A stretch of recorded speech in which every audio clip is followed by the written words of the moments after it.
Welcome viewer, I am Murugan S. This video tutorial describes how to delete all system restore points in Windows 10. First method is, type Advanced System Settings. Click View Advanced System Settings. Click System Protection tab.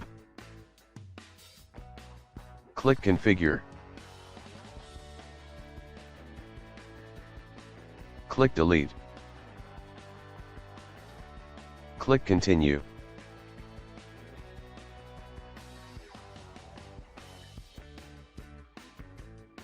Second method is, type Disk Cleanup.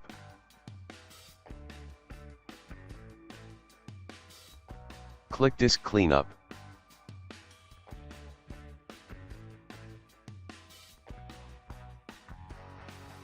Click More Options.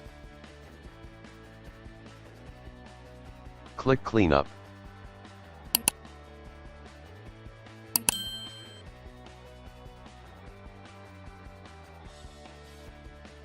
Click Delete Files.